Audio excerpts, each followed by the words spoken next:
Ku po i mbron faktikisht shteti kompanitë e sigurimit? Shteti po jep një gjë që po ne ja kemi akoma një formulë të vitit 2006 të Kolegjive të Bashkuara të Gjykatës së Lartë, ku e dim ne këtë gjë pa, no? Për protokollitin e dëmit, që është një formulë që shkojmë akoma me dëmin e periudhës komuniste. Këtu mbrohen kompanitë e sigurimit. Sepse i mënyra e protokollit të dëmit, një i vdekur sot tash merr 4.500.000 lekë në maksimum, dhe këto ti lutesh drejtorit, mezi ja merr dëmin. Ndërsa në botë shkonte 1 milion euro një person. Pra po flasim që kjo kompani, kjo mënyrë e protokollit të dëmit që të marrin atë pagën minimale ose nëse ka qenë dikush i punësuar përsëri shkon tek ajo protokollitja e famshme e formulës që të ulet zbret si të duash, por këtu duhet të ndryhim dhe këtu duhet të ndryshte faktikisht që kompanitë e sigurimit të paguanin më shumë dëmin e shkaktuar, por jo të ulin primin. Së bashku me rritjen e primit të sigurimit duhet të ndryshohet e formula e ka dy forma se si ti, o i kthem mbrapsh, pra ti o rrit mbulimin, se ne kemi 30%. Po duhet rritet mbulimi, pra se kjo është i vogël pra. O rrit mbulimin ose ul fitimin tënd. Pra në të dyja format është një mënyrë. Ulesh fitimin, mos nuk është kosto fitim, më burr, pra këtu zbim dakord ne. Është kosto fitim. S'është kosto fitim primi sigurimi. Ka këtu shkencë raketash, tu pastaj mbarojmë, nuk flasim më. Po e bëm sikur tu tani po bëhet nami e kakshu. Olla, është sa lek. Ato lek që si harxhoni fiton. Sa lek merr, sa lek do paguar, sa lek do mbetë mua në xhep. Po mblet tani se i bëre shkencëtar tati.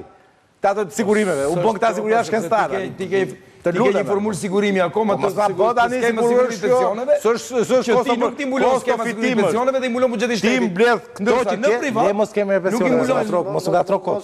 Mos u fut ti ka kompani sigurimi që nuk mbulojnë dot. Jo, më dëgjoj. Ti ke sot mbulim 30%.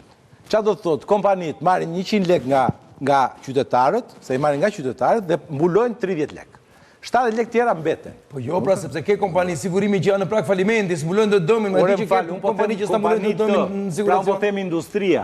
Po në industri po flasim kompania që është në këtë industri, s'mbulon dot dëmin, nuk kanë lekë në dëm. Ato që s'ka lekë për të investuar. Këta që po ai që investon për të fituar, nuk investon për të dhënë. Ato që kanë investuar sot kanë marrë fitimit të jashtëzakonshëm. Dhe gjithashtu për fitimin. Nuk bëhet tu se po bëjmë shkencë raketash, të thash. Po bëjmë një biznes i cili në fund fare do lë një fitim.